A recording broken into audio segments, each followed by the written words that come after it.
Big boss Malayalam season 6ൻ്റെ നാളത്തെ promo വന്നിട്ടുണ്ട്. നാളത്തെ പ്രൊമോയിൽ നോറ കരയുന്നു. നോറയുടെ ടീമംഗങ്ങളായ സായിയും അഭിഷേകും ഈ നോറയ്ക്കെതിരെ സംസാരിക്കുന്നു. ഇതൊക്കെയാണ് നമ്മൾ പ്രൊമോയിൽ കണ്ടത്.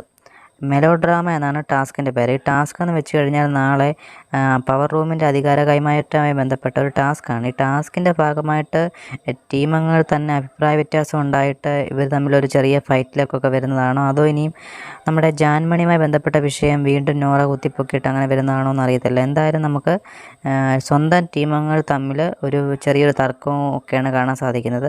എന്തായാലും പ്രൊമോ അല്ലേ, വലിയ രീതിയിലൊന്നും ഒരുള്ള പ്രൊമോ അല്ല ഇത്. കാരണം ഫൈറ്റിലേക്ക് എത്തത്തക്ക രീതിയിലുള്ള പ്രൊമോ അല്ല. പക്ഷേ ഏഷ്യാനെറ്റ് പ്രൊമോ കാണിക്കുമ്പോൾ നല്ല ഊതിപ്പെരിപ്പിച്ചേ കാണിക്കുകയുള്ളൂ. അപ്പം നാളത്തെ എപ്പിസോഡിന് ഒരു ഹൈലൈറ്റ് ആയിട്ട് കാണിക്കുന്നതാണ്. പക്ഷേ ഇതിനകത്ത് വലിയൊരു സംഭവം ഉണ്ടെന്ന് തോന്നുന്നില്ല. എന്തായാലും നാളത്തെ പ്രൊമോയിൽ ജാൻമണി വിഷയമാണോ അതോ സ്വന്തം ടീമംഗങ്ങൾ തമ്മിലുള്ള എന്തെങ്കിലും സംസാര വിഷയമാണോ എന്ന് അറിയത്തില്ല. എന്തായാലും നോറ ഇങ്ങനെ വിഷമിച്ചിരിക്കുന്നതും കരയുന്നതൊക്കെ കാണാം. എന്തായാലും ചെറിയ രീതിയിലുള്ള ഇഷ്യൂ ഒക്കെ കാണുമായിരിക്കും. എന്തായാലും നമുക്ക് വരും മണിക്കൂറുകളിൽ ഇതിനെപ്പറ്റിയുള്ള കൂടുതൽ വിവരങ്ങൾ അറിയാൻ സാധിക്കും. എന്തായാലും നമ്മുടെ ചാനലിലൂടെ ലൈവായിട്ട് അപ്പോൾ അപ്ഡേറ്റ് ചെയ്യുന്നതായിരിക്കും. എന്തായാലും കൂടുതൽ വിശേഷങ്ങൾക്കും അപ്ഡേറ്റിനുമായി ചാനൽ മറക്കാതെ സബ്സ്ക്രൈബ് ചെയ്തോളൂ. ബെല്ലൈക്കൺ കൂടി ഒന്ന് എനേബിൾ ചെയ്ത് വെച്ചോളൂ.